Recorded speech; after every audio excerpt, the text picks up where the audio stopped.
নমস্কার বন্ধুরা, বাঙালি অনুপে আমি অনুপ। আজ একটা নতুন ভিডিও নিয়ে এসেছি।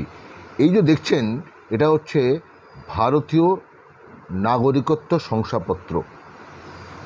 এই ভদ্রলোক নদিয়ার আসাননগরে 2012 সালে এসেছিলেন।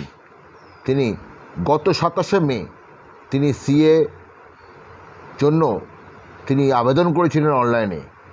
তাই আবেদন করে ঠিক একদিন পরে 29 তারিখেই তিনি পেয়ে গেলেন ভারতীয় নাগরিকত্ব শংসাপত্র। ইনি বিকাশ এবং সঙ্গে সাথী স্বামী স্ত্রী নিয়ে চলে এসেছিলেন 2012 সালে। তারপরে এখানে তার পুত্র সন্তান হয়, তার ভোটার কার্ড আধার কার্ড তৈরি হয়, কিন্তু ছিল না ভারতীয় নাগরিকত্ব শংসাপত্র, কারণ সিএ চালু হয়েছে। তো তাই তিনি আবেদন করেছিলেন। সে আবেদন করার ভিত্তিতে নদিয়ার আসাননগর কৃষ্ণনগর লোকসভা কেন্দ্রের আসাননগরের বাসিন্দা বিকাশ মণ্ডল এবং তার যে ওয়াইফ দুজনাই কিন্তু শংসাপত্র পেয়েছেন এবং খুব আনন্দিত খুশি তারা। এই শংসাপত্র পেয়ে তারা ভারতীয় নাগরিকত্ব পেয়ে তারা অনেকটাই খুশি এই পরিবার। তাহলে ভিডিওটা দেখতে থাকুন, কেমন লাগবে ভিডিও এবং এনারা কি বলছেন এই নাগরিকত্ব পেয়ে এবং কবে আবেদন করলেন, কেনই বা আবেদন করলেন, তাদের আবেদন করে কি লাভ হলো, সবটাই তাদের মুখ থেকে শুনুন। আপনার নাম কি? সাথী বিশ্বাস মণ্ডল। এখন বাড়ি কোথায়? এখন আশানগর পায়রাডাঙ্গাপাড়া। বাংলাদেশে কোথায় ছিল? বাংলাদেশে গোপালপুর, ঝিনাইদহ থানা। বাংলাদেশ থেকে কবে চলে এসেছে? 12 সালে। 12 সালে এসেছে। কেন আসতে হলো? কেন? কারণ বাংলাদেশে বসবাস করা যায় না, আমরা মেয়ে ছেলে মন খুলে ঘুরতে পারি না, কোথাও যেতে পারি না। মানে যেখানে যেতে হয় গার্জিয়ান মানে মা বাবার সঙ্গে করে যেতে হবে, না হলে বাংলাদেশের মুসলিম দেশ তো ওরা মানে বিভিন্ন রকম ভাবে আঘাত করে, এই জন্য আর চলে আসলাম।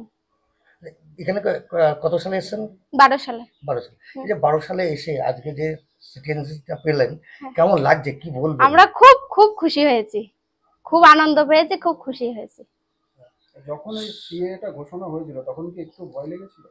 না, আমরা ভয় পাইনি। আমরা ভেবেছি আমরা এক দেশ থেকে এক দেশে এসেছি, কারণ বাংলাদেশ থেকে আমরা নিরাপত্তা ছিলাম না। এখানে এসে আমাদের যদি নিরাপত্তা দেয় আমরা সেই দিকেই যাব, তাই না? এই জন্য আমরা চেয়েছি যে আমাদের নাগরিকত্ব হোক, আমরা মন খুলে স্বাধীনভাবে আমরা বেড়াতে পারবো। আমাদের কেউ বলতে পারবে না যে তোমাদের 71 সালের দলিল লাগবে, কে এটা লাগবে, এখন তো আর বলতে পারবে না।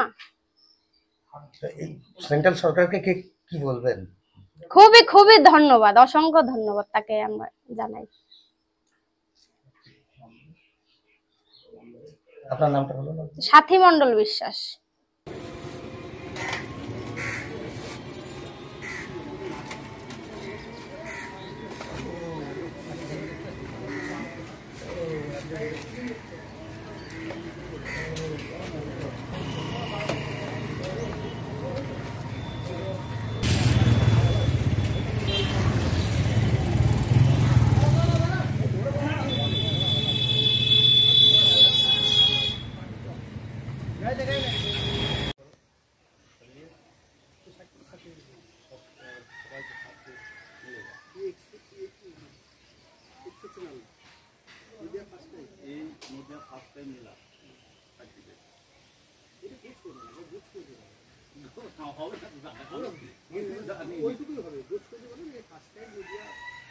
আপনার নাম কি? বিকাশ মণ্ডল। কোথায় বাড়ি? আসাননগর, ভীমপুর আসাননগর। ভীমপুর থানার আসাননগর। আপনি কত সালে বাংলাদেশ থেকে এসেছেন? 2012 সালে। এই যে অ্যাপ্লাইটা করলেন, মানে এটা কিভাবে করলেন, কবে করেছিলেন, কবে আপনার কাছে একটা রিপোর্টটা আসলো? এটা আমি এটা মিডিয়ার মাধ্যমে খবরটা পাই প্রথমে। তারপরে আমি এপ্রিলের 29 তারিখে অ্যাপ্লাই করি। ভেরিফিকেশন হয় মে মাসের 27 তারিখে। গতকালকে 29 তারিখ আমি সার্টিফিকেটটা আমার মেলে আসে। সেখানে কি বলেছে? সেখানে লেখা আছে, এই যে লেখা আছে আপনারা দেখতেই পাচ্ছেন এখানে, যে certificate of naturalisation, minister of home, আমার নাম আছে, বাবার নাম আছে, মায়ের নাম আছে, ওয়াইফের নাম আছে, এবং এখানে লেখা আছে ইন্ডিয়ার যত রকম সুযোগ সুবিধা আমি সবই পাবো। অ্যাপ্লাই করতে গেলে আপনার কি কি লেগেছে? অ্যাপ্লাই করতে লেগেছিল আমার বাংলাদেশের একটা ডকুমেন্টস, ইন্ডিয়ার 14 সালের আগের ডকুমেন্টস, একটা কপি ফটো, আর একটা হিন্দু সার্টিফিকেট, যেটা আমাকে মায়াপুরের একটা প্রভু আমাকে দিয়েছিল। আচ্ছা, এইগুলো দিয়ে অ্যাপ্লাই করেছিলেন? হ্যাঁ, এগুলো দিয়ে apply, আর কোড এফিডেভিট করে লেগেছিল দুটো। অ্যাপ্লাইটা কিভাবে, মানে অনলাইনে করেছিলাম। অনলাইনে করেছিলেন? বাংলাদেশ থেকে কেন চলে আসলেন এদেশে? বাংলাদেশে তো হিন্দুদের জন্য সেফটি না, মানসিক একটা চাপ থাকে, সেখানে মন খুলে বেড়ানো যায় না হিন্দুদের জন্য, সেই সব কারণেই চলে আসা। কিভাবে আসলেন ওখান থেকে? আমি এসেছিলাম, আমি উইদাউটই এসেছিলাম। আসার সময় কোনো সমস্যা হয়েছিল?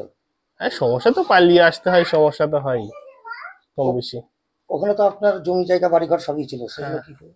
সেগুলো কিছু রেখে দিয়ে চলে আসছে, কিছু বিক্রি করা হয়েছে। এখানে এসে যে নাগরিকত্বটা পেলেন কেমন লাগছে? হ্যাঁ, খুবই ভালো লাগছে, খুব ভালো লাগছে। এতদিন তো উদ্বাস্ত হয়েছিলাম, এখন নাগরিকত্ব পেয়ে, ইন্ডিয়ার সিটিজেনশিপ পেয়ে খুবই ভালো লাগছে। মানে সরকারকে কি বলবেন? হ্যাঁ, অবশ্যই সেন্ট্রাল গভর্নমেন্টকে ধন্যবাদ দেবো, মোদিকে ধন্যবাদ দেবো।